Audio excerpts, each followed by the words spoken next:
So, even though it's hot, even though you're tired, I don't blame you. When I was in college, I was always tired. Today is the day I have to give a second lecture. This is the last thing that is on the grading rubric. There are two things that you want to be true of the content in your speech. Primarily for Western audiences, but this is probably generally an effective way to speak. Now, what I try to do for my students in the United States is I give them memory tricks. Here are a couple of memory tricks. They are English words. I don't know if this will help you remember them at all. But I am so used to using them that you get to hear them. On the left, when we talk about making your content sticky, we are referring to a book.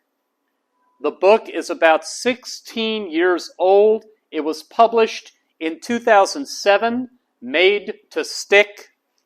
The authors are Chip and Dan Heath.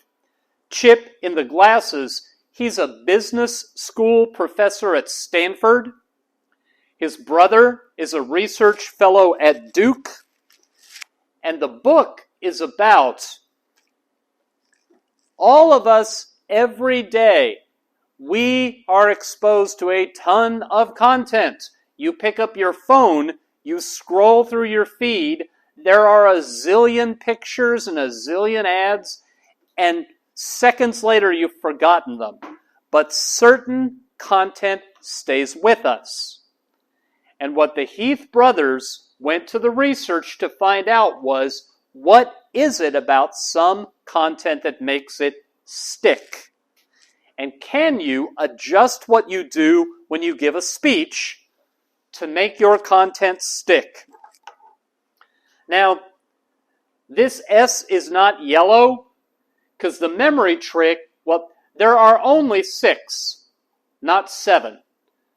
But they spell out the word success if you leave the last S off. And if that sounds like kind of a pathetic memory trick, if you ever read the book, they're the ones who used it. This was not my idea, it was theirs. So the things to do about your content, to begin with, try to make it as simple as possible, as simple as possible. Content that sticks with us is not confusing, it's simple. When we hear it, we grasp it right away. We don't have to work incredibly hard just to get a basic understanding of it. In that chapter, they have a few examples. One of them is proverbs. Proverbs or wisdom sayings. In Japan, I am told, you commonly hear, the nail that sticks up will be hammered down. In the United States, we say, don't count your chickens before they're hatched. And what we mean by that is, don't get too excited about something good that might happen if you haven't yet put in the hard work to make it happen. Now, don't count your chickens before they are hatched is simpler. The explanation I just gave you is longer and harder to remember. So their principle is, if you can take what you say to the audience and make it simple, they're more likely to retain it. They give 2 other examples that I think are pretty good. There's a fruit that most people in the United States have never heard of, and yet I see it in the grocery stores here, so I think probably you have heard of it before, maybe even eaten it before. I've never been sure how to pronounce this.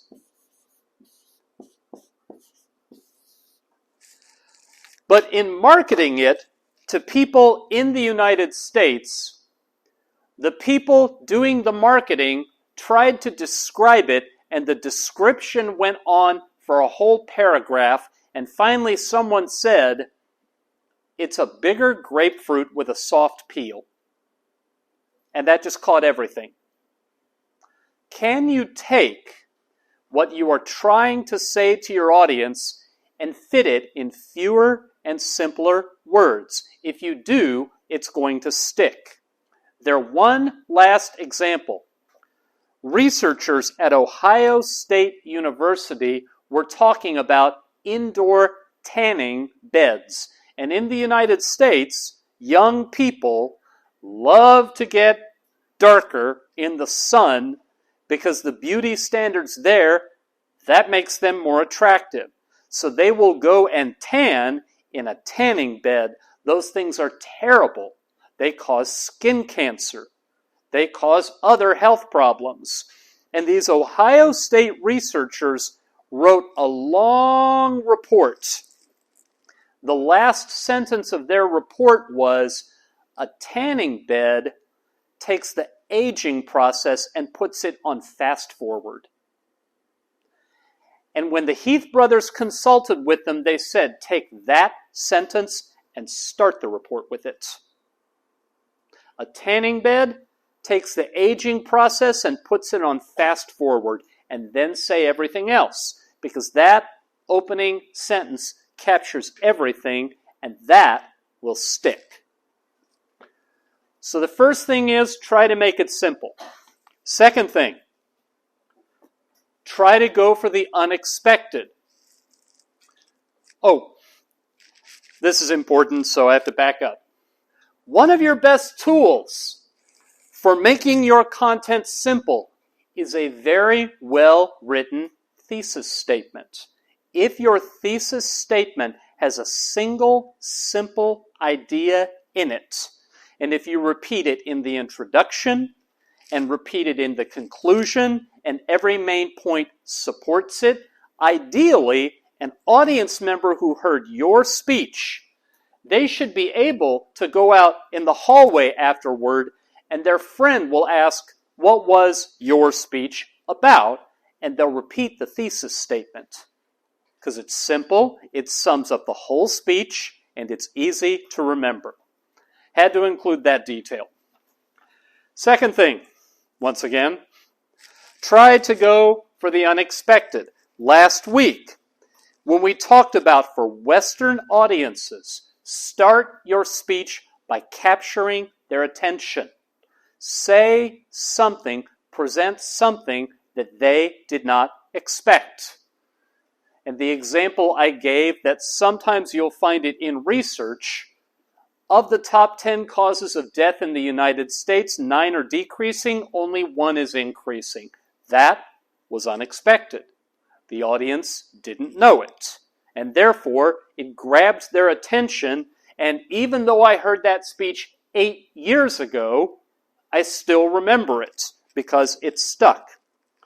The Heath brothers, in developing this, had a couple of really good examples.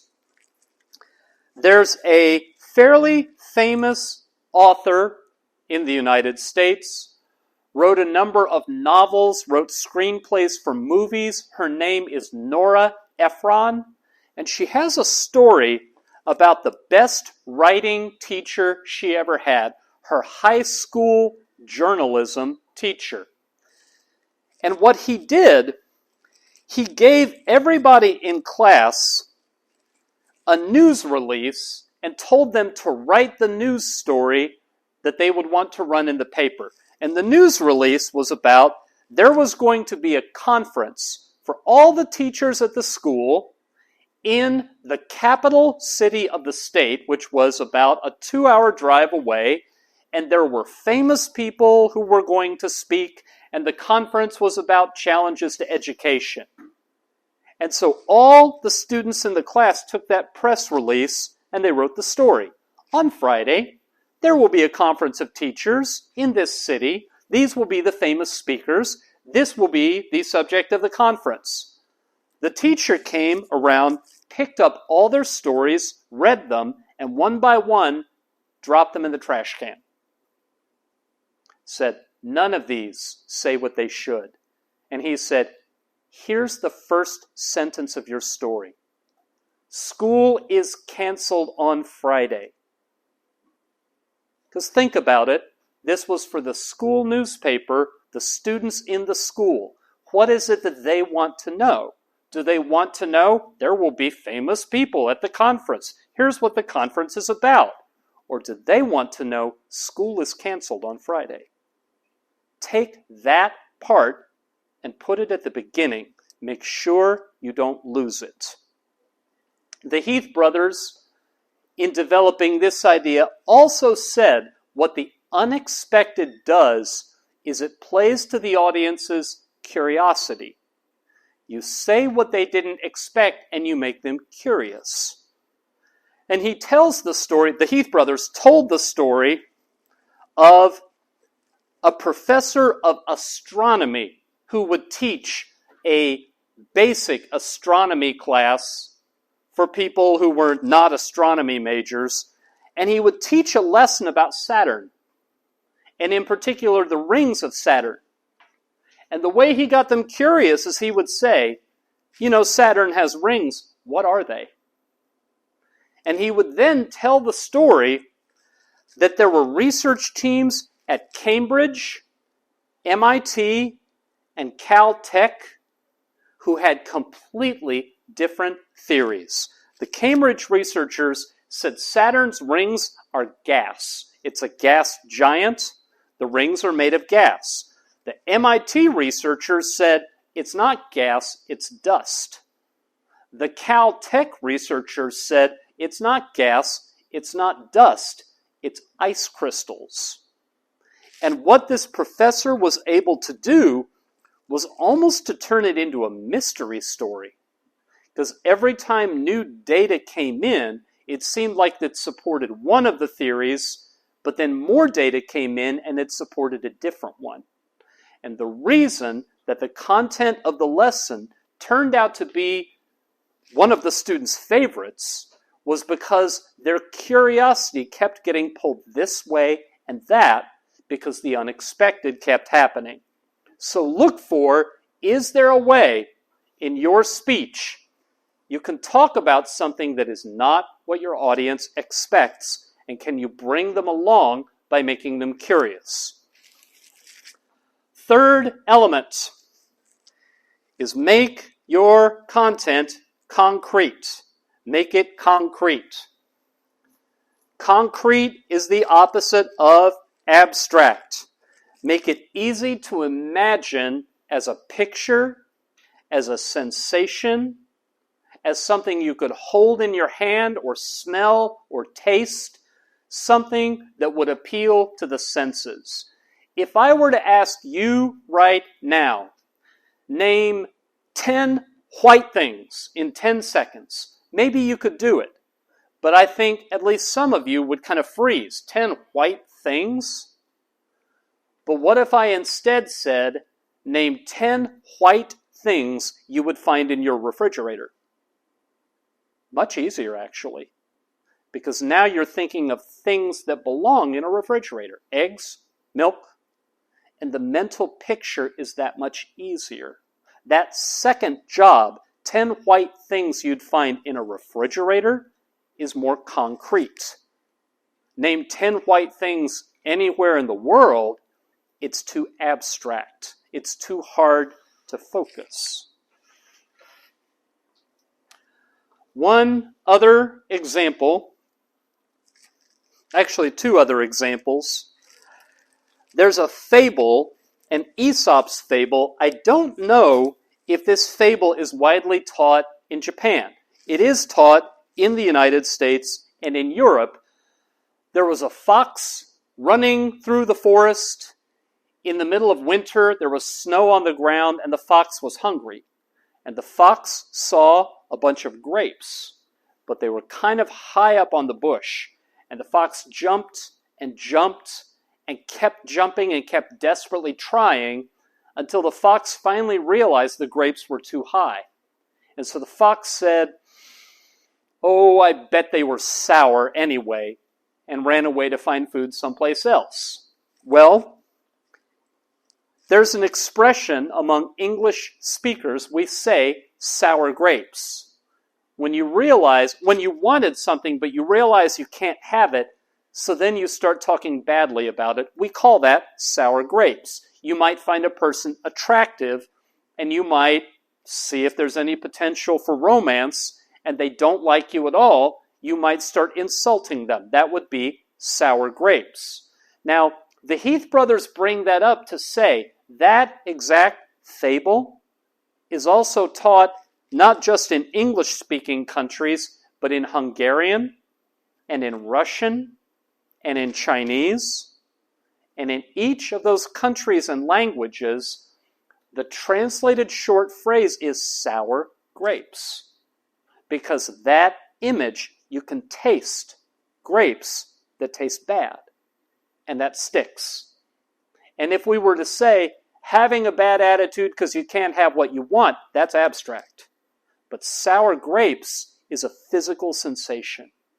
So if possible, take what you talk about in your speech, tie it to a physical sensation. If you can do that, it's more likely to stick. All right, the fourth one. Try to pay attention to what will make your content credible. Try to pay attention to who will your audience believe? What can you do that will overcome their skepticism? They've got one really, really vivid example of this, a story that I love telling, and I want to get the guy's name. Barry Marshall. Barry Marshall, he was a doctor in Australia, but he was kind of a nobody. He did not go to a very prestigious medical school, but he had been doing research. And back when this happened in the 1980s, when people got stomach ulcers, what the medical profession thought was it was because of stress. And if you had too much stress, then your stomach produced acid, and the acid would make a hole in your stomach and you would have an ulcer. He didn't think so. He collected data on it, and he believed it was a bacteria called H. pylori.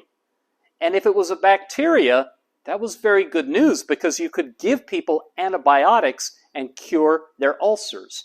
The problem is, nobody would believe him. Conferences would not let him present his data. Journals would not accept his papers. He kept doing the experiments over and over again and getting good results. And everybody just ignored him. So he finally called a press conference, invited in reporters, and he had in front of him a big beaker with disgusting-looking liquid in it, and he explained to the reporters, this is H. pylori, and he drank it in front of them. He then took them down the hall, and he scoped himself, and they could see on the monitor his stomach lining had already turned red. And he explained what he had done. He invited them back a few days later, and he had already developed an ulcer. So he said, come back in a few weeks. He had lab associates confirm that he had given himself a course of antibiotics, and he scoped himself again in front of the reporters, and the ulcer was gone. And the reporters published what they had seen, and it was accepted by journals and at conferences, and you can look it up. He won the Nobel Prize in medicine for that.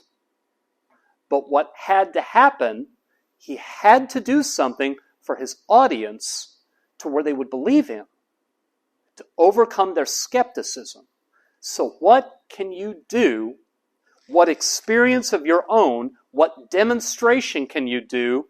I know a lot of you were scandalized when we saw Kevin King pick on someone in the audience. But if he had just said, your privacy is at risk, and talked about it in a general way, I don't think that would have stayed with you. But when he picked a person out of the audience and got all this information, and she knew anybody could see that information, and everybody else in the audience knew, I have information that anybody could see. What Kevin did with that demonstration is he built his credibility, because they could see that he was telling the truth and that they were also subject to it.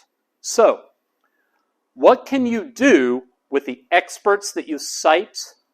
What can you do with your own experience, talking about things you personally have done?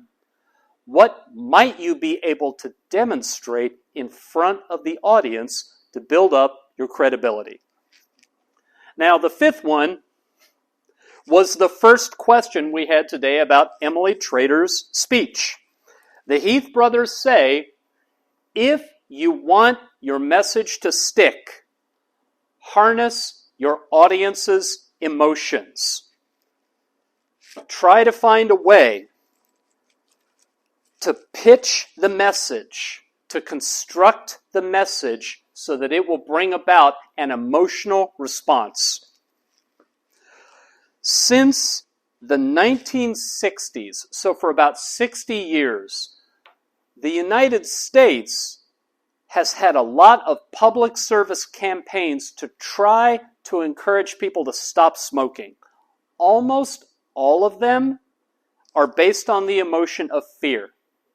Smoking is unhealthy. Smoking will cause cancer. Smoking will destroy your lungs. You won't be able to breathe. And in the 1990s, a lot of the leading attorneys, the attorneys general of states, they sued the tobacco companies, and they arrived at a settlement where the tobacco companies had to pay money to pay for these advertising campaigns to encourage people to stop smoking. And the tobacco companies, they agreed with it. They cooperated with it until a campaign came along that did not use fear. Instead, this campaign was called the Truth Campaign. It was aimed at your age group. It was aimed at college-age Americans. And it was meant to make them angry. It showed tobacco executives sitting in the boardroom counting their money, while college-age students took body bags containing bodies out of a car.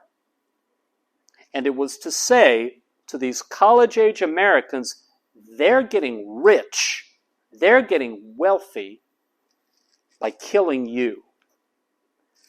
And what this campaign did, when this campaign was broadcast across the United States, the number of people smoking plummeted. And the tobacco companies complained. They did not cooperate with that. They were okay with the messages based on fear, because the fear messages didn't work very well.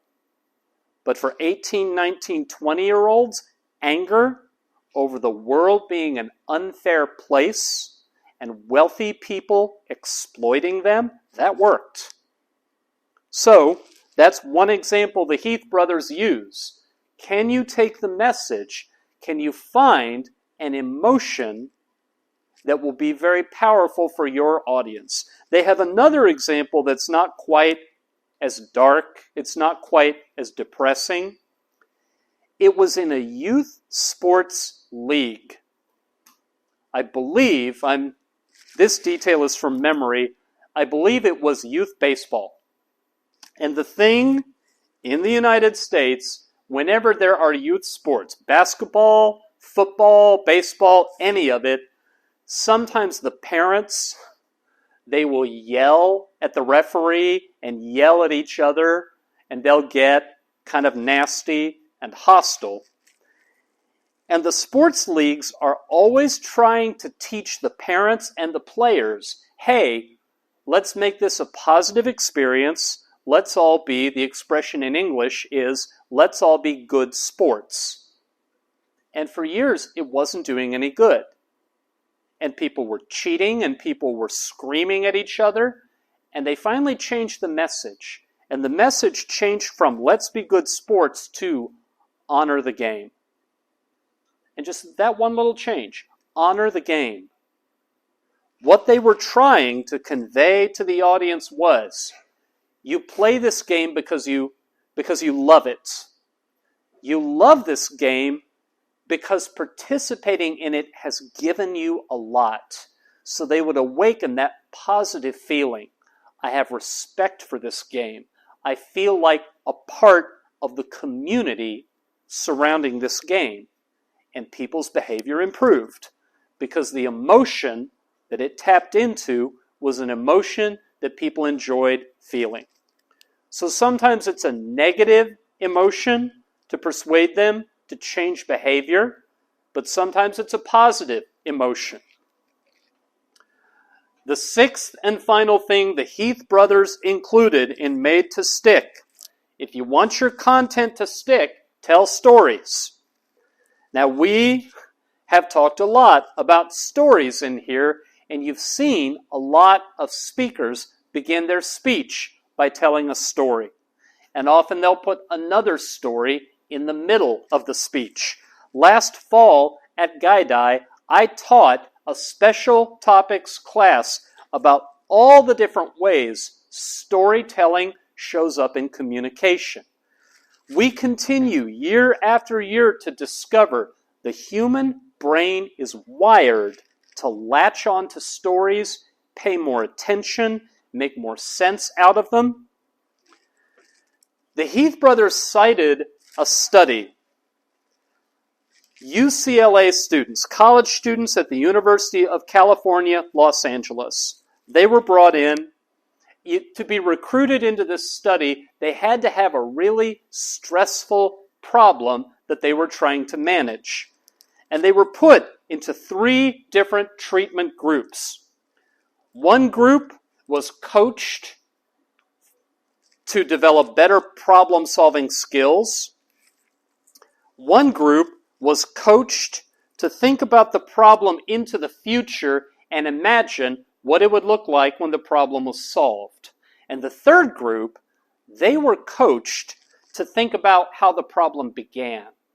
When did they first notice it, and how had it grown and changed over time? And here, I'm using the unexpected. I'm opening up a curiosity gap between problem-solving skills, imagining the future, and imagining the past. The group that reported that it helped the most and they solved the problem was the third group, the group that imagined the past. Where did the problem come from? Because instead of being stuck in the moment where they were that day, they noticed things. They noticed opportunities they had had to solve the problem, and that gave them ideas for how to cope with it in the present. Instead of trying to,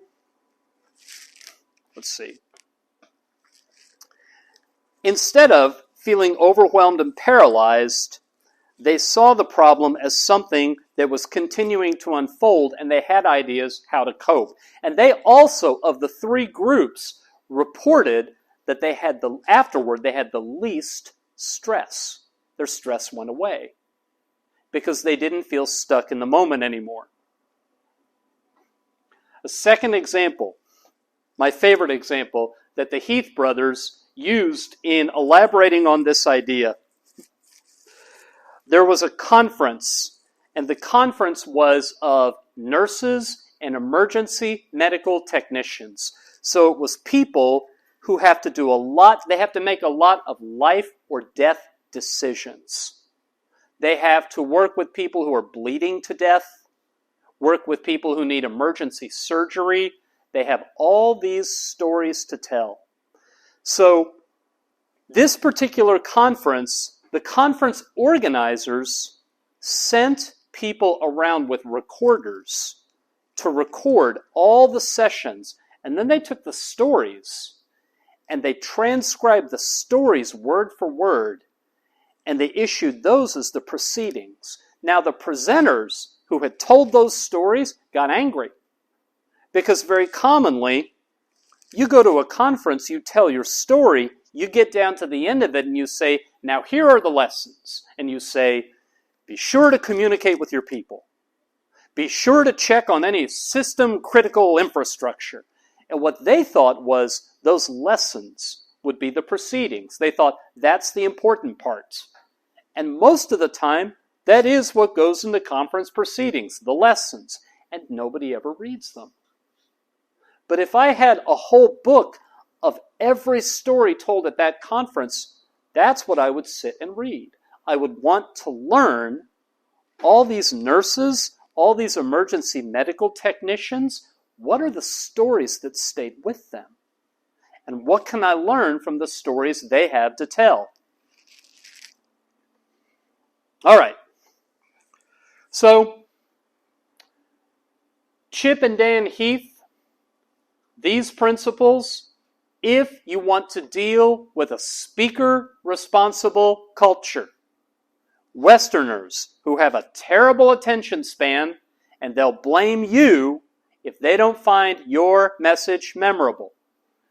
These are some of the characteristics of the message that can make it easier to retain.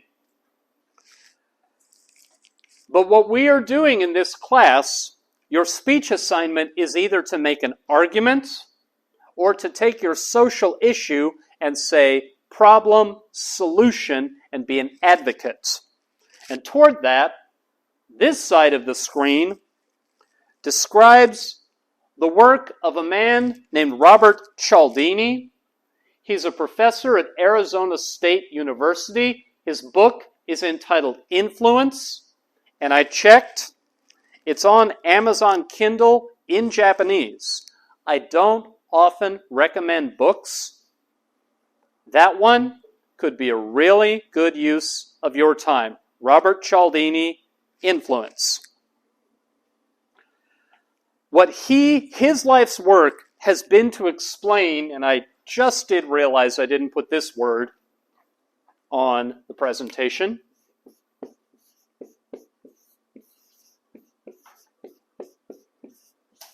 Heuristics. Heuristics. Now, a lot of people, when they cite Cialdini's book, they'll say, these are laws of influence. No, they're not. No, that's dead wrong. That's a misunderstanding of what they are. A heuristic, that is what you apply when information is overwhelming. When the total amount of information you've got is too much and it's too confusing, what human beings do is we apply a shortcut or a recipe. We look for a pattern. Easiest example I can give you, and it will actually be this heuristic. It'll be down at the end.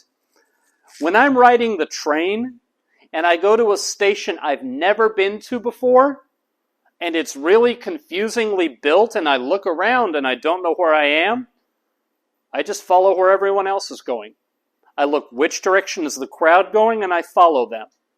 Now, is that rational? Have I solved the problem? No, but I've found a pattern. If I go the direction other people are going, I bet I'll find my way to some place where I can figure out what's happening. So, he has identified from research 6 heuristics. When people feel overwhelmed, these are shortcuts that they use. And if you build these into a persuasive message, you make it easy for the audience to think along with you. Heuristic number 1 is reciprocity. Reciprocity. What does that mean? That means if someone behaves toward you in a positive way, you have a duty to do that positive thing back to them. If someone has served you or helped you, you owe them that you need to serve or be helpful back. And he says that is one of the strongest heuristics there is, that a persuasive speaker who can say to an audience, Other people have sacrificed for you. Other people have been generous for you. Other people have made difficult changes to their behavior that have benefited you. And this is the important phrase, now it's time to give back. Whatever you're asking someone to do, if you can describe it as, this is you giving back. If they are not sure what to do, and they see lots of reasons pointing in different directions, but you help them to feel grateful. And what you want them to do is a form of giving back. They're very likely to do it. Just one or two examples of this. Cialdini himself experimented with reciprocity. This is a funny experiment. I get tempted sometimes to do this myself. This is back in the 1970s when we still had paper phone books. He opened the phone book, he picked 100 names and addresses at random, and he sent them a Christmas card. Just a card that said Merry Christmas. Complete strangers picked out of the book. Almost all of them sent him a card back. They had no idea who he was, but he sent them a card, they sent him one back, even though they had no clue who this Cialdini guy was. Well, I have a couple of other... I have one other example. There was an experiment set up where participants were brought in to a classroom to just do an academic task together, and there would be a confederate, which is to say a research assistant, who would come sit down next to them and say, I am selling tickets to a benefit concert. Would you buy a ticket for $1?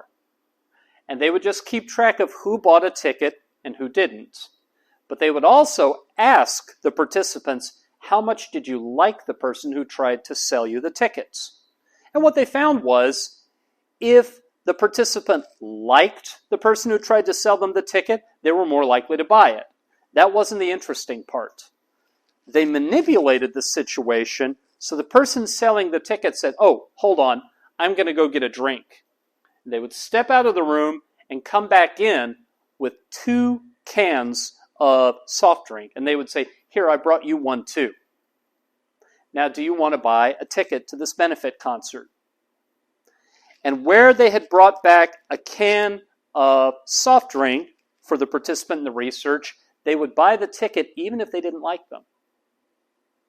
So the sense that you've done me a favor, I have a duty to do one back, that is a very powerful drive. It's a shortcut through feeling overwhelmed because we have never found a culture where there's not an obligation to repay generosity. That is a universal.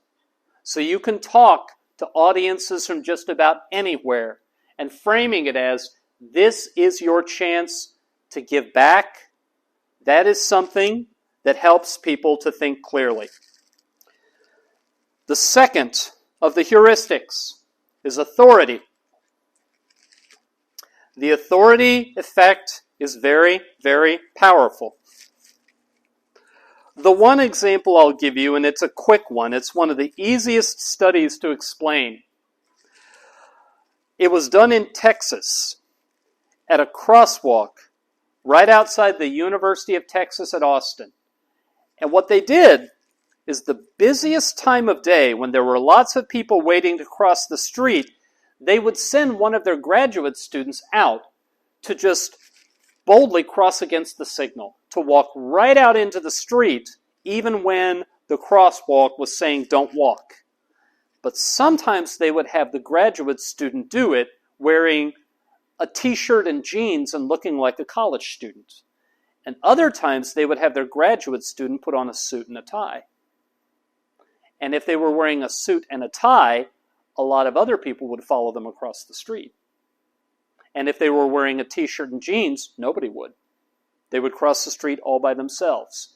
But if they were dressed and had the trappings of authority, people would follow them. So Cialdini says, authority is a shortcut through feeling overwhelmed because we borrow someone else's understanding. We start out doing it when we are children. If you can, in your speech, cite authority that either the audience recognizes because they've heard of them before, or someone who's affiliated with an organization the audience will know, then that is likely to give them a pathway through feeling confused. There's a reason I said Chip Heath is a professor at Stanford, because I thought a lot of people in the room would recognize Stanford among American colleges is in the top 2 or 3, probably the top 20 in the world. Third heuristic, according to Cialdini, is scarcity. Scarcity. If you can convey to your audience the opportunity that you have to act will not always be available. This is an opportunity you have now that later you will not have. That's more likely to motivate them. One quick example of this.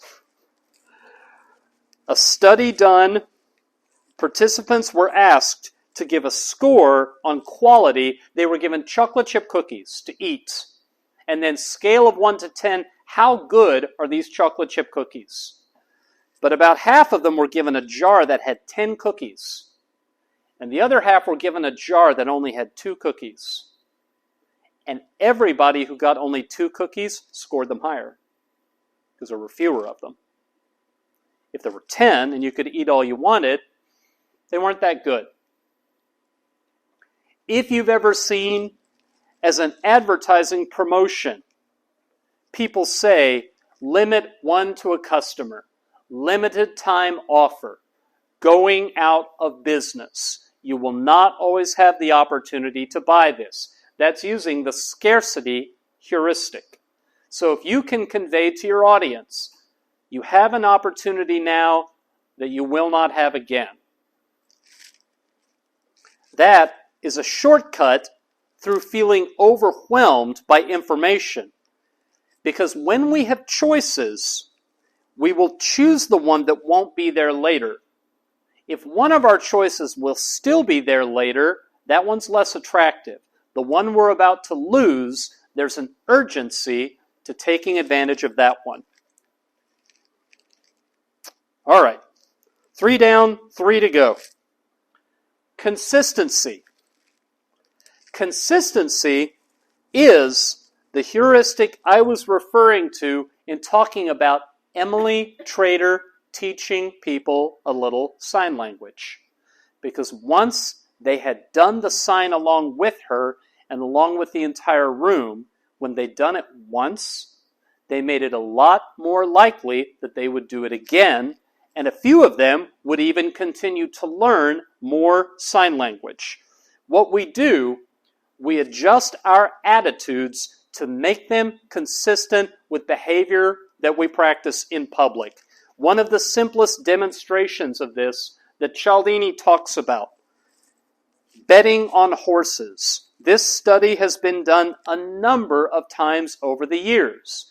If you ask someone before they've bet on a horse, what do they think the odds are that it will win? And then after they bet, you ask the same question, and the odds go up in their mind, because now they've committed to it. Because now they have a little motivated reasoning. Once they've behaved in a certain way, they want that to be the best behavior. One other example, there was a charity, and it was calling up some of its donors who had donated in the past and inviting them to come to a fundraising event. And the people doing the study made one little change. For half of the phone calls, the person from the charity said, I'll put you down on the list as coming to our event. And just stopped there. The other half, the script said, I'll put you down on the list as coming to the event, okay? Because that cue in English tells them you should answer. And the people who answered, in the first condition where they just said, I'll put you down on the list as coming, 70% of them did come to the event. But from the population who heard, I'll put you down as coming, okay? 82% came.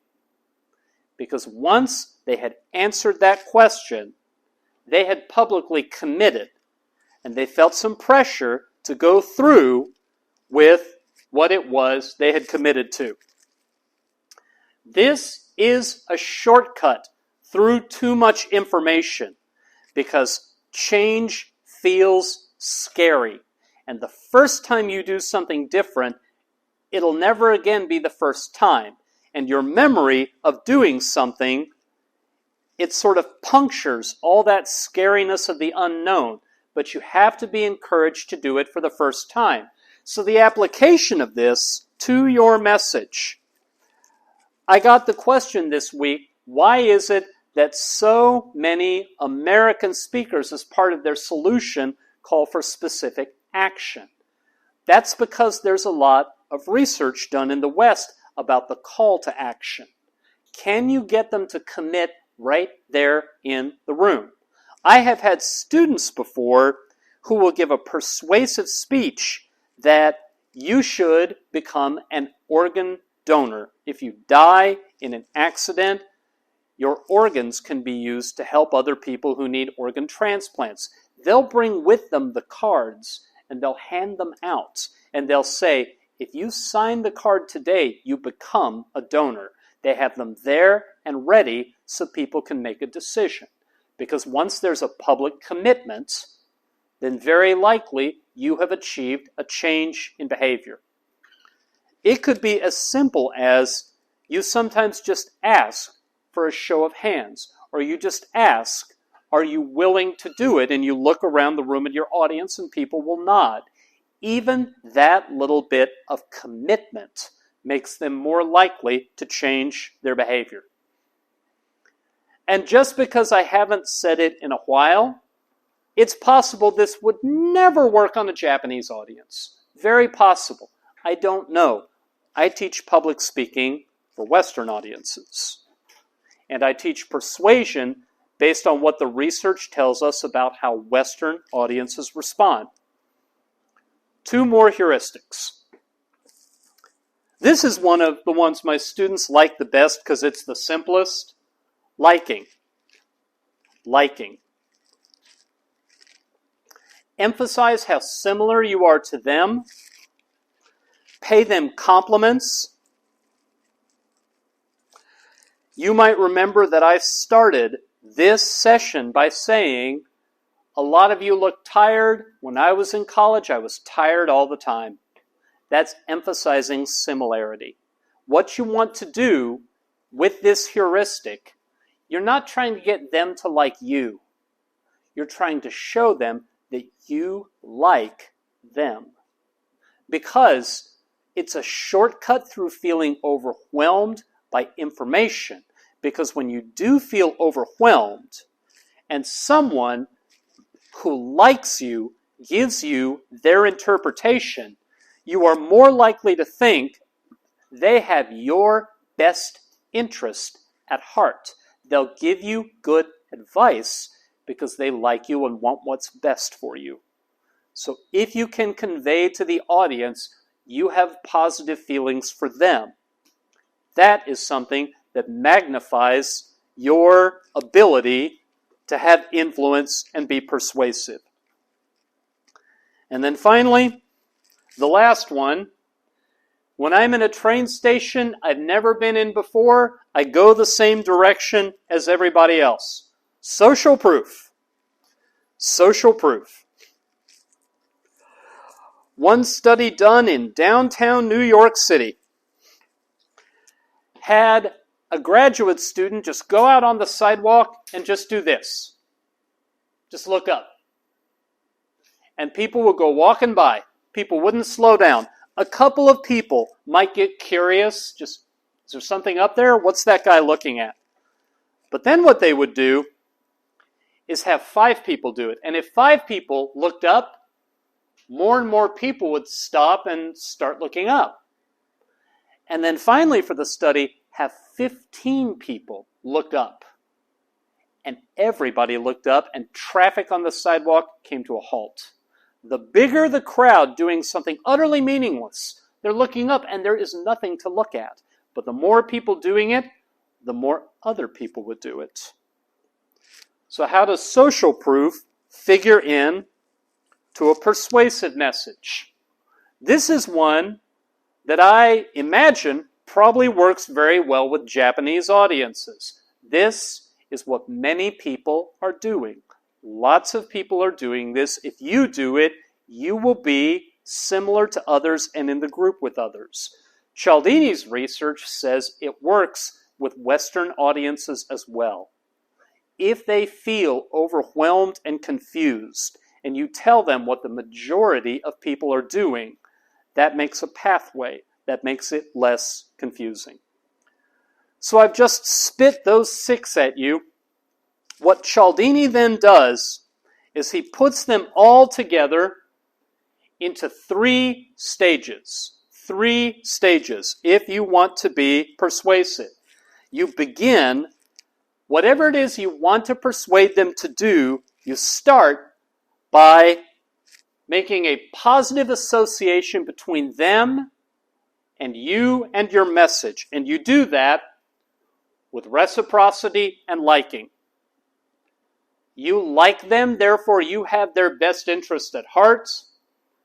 And you frame the persuasive appeal as this is their opportunity to give back. Both of those are the first stage, the positive association. Once the positive association has been made, you want to reduce uncertainty. They might still think, okay, I like this person and I like the idea of paying back, but I'm still not sure that this is the right thing to do. And Cialdini says that's when you use authority and social proof because those reduce uncertainty. This is what the people who are specialists, who are experts, this is what they say, and this is what large groups of people are doing, and it's going well for them. Positive association into reducing uncertainty. The final stage is to motivate action. So, they might like you, they might be convinced that it's a good thing to do, but they might think, I'll do it someday, not right now, no hurry. So you've got to actually motivate them, and I bet by process of elimination you can guess which ones. Scarcity will motivate them to act, and consistency, once they've done it once, they've begun doing it, and they're more likely to do it again. All right. What I want to do at this point is pop out and get into, there you are, Classroom and show you something. Under classwork, I think you can see this, under speech assignment at the bottom, the one that just says speech. Well, maybe you can't. That's not what I want. Oh, yeah, here it is. The rubric. Here's the rubric for the speech that you're going to give for the first time next week. I am going to grade, and you should be able to see this yourself in Classroom. On your volume, is it loud enough?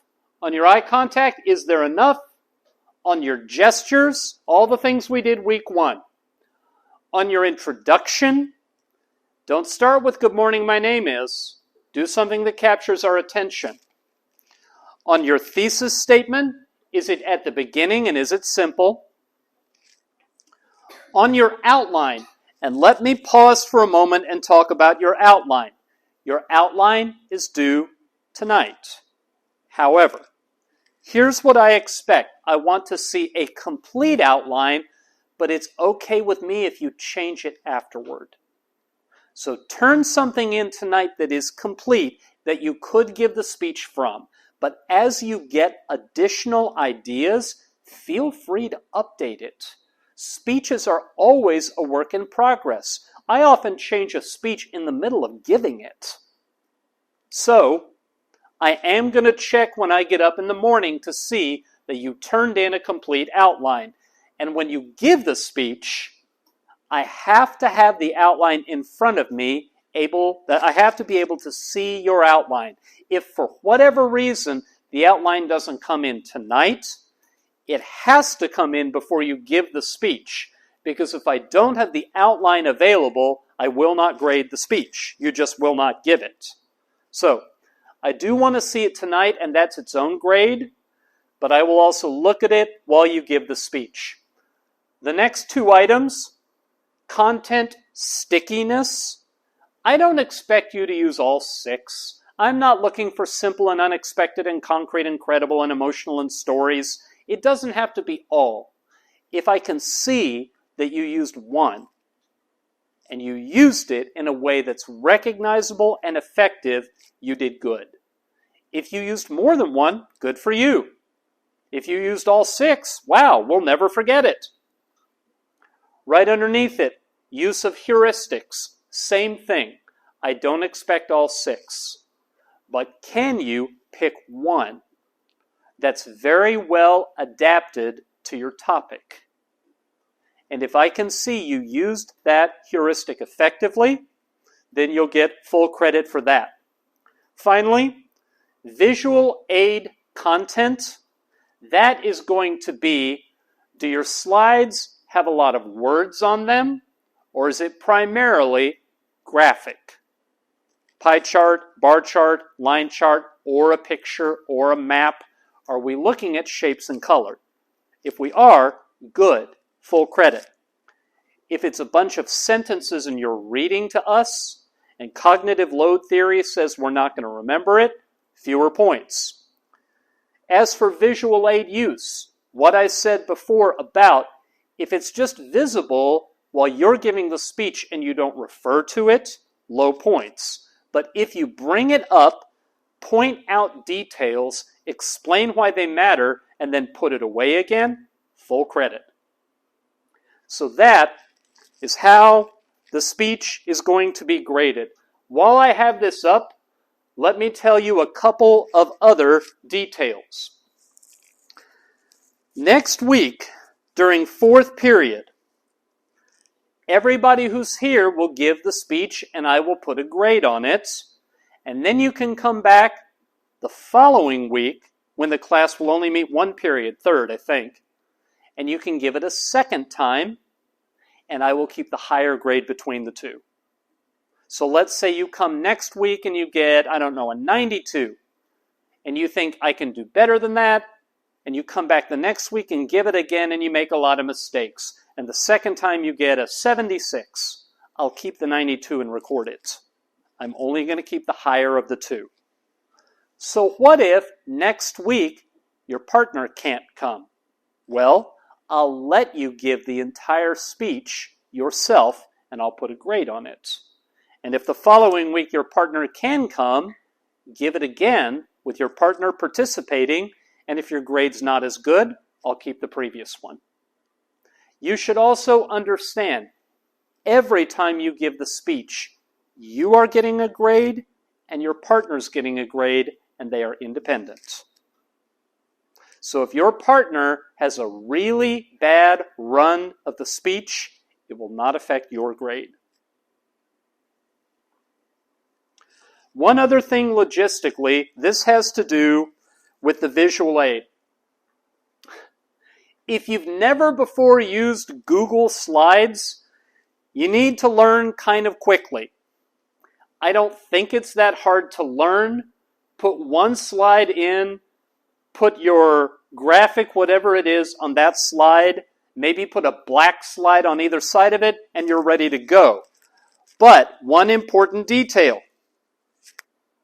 You need to share it with this address. Let me also mention, by the way, this presentation It's already set to appear in Classroom.